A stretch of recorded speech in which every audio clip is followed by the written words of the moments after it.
So okay. So as I told you, I will show you two things or two kind of subroutine. Let's say the purpose is same, to model moving heat source, but in Abaqus there are two main solvers are there. Abaqus standard, which work with implicit method,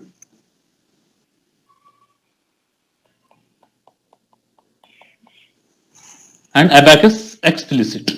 The name itself suggests that works with the explicit method. So this what are the advantages of two solver, when to use which solver, that is a separate topic actually. We will not go in that much detail. But in our context, I will tell you, whenever a model consists or simulation consists lot of non-linearities, dynamic phenomenon, contacts, damage, such kind of complex things, it's very difficult to handle with the implicit algorithm. And mostly such kind of very fast wave propagation phenomenon involving material non-linearity and the contact non-linearity,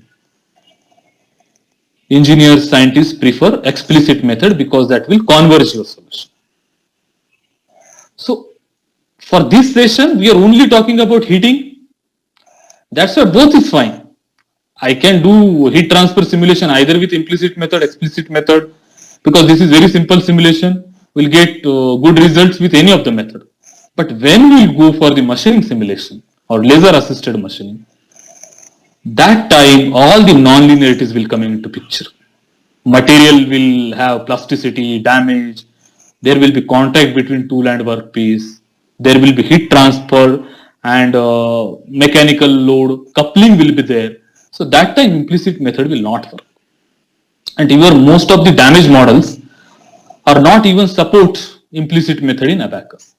If I will select some damage model for metals, it will not be supported by implicit. We have to go for explicit. We don't have choice as far as Abaqus CA is concerned. So that's why I will show you, for the heat transfer analysis is concerned, I will show you both how we can simulate it with the implicit and explicit, both.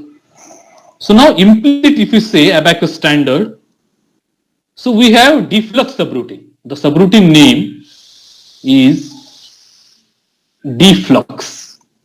And if you go for explicit, just one alphabet will be added, VDFLUX. It is called as VDFLUX.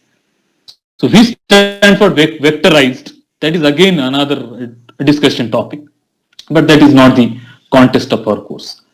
So if you want to simulate heat transfer, moving heat source, in implicit, you need to write a DFLUX subroutine.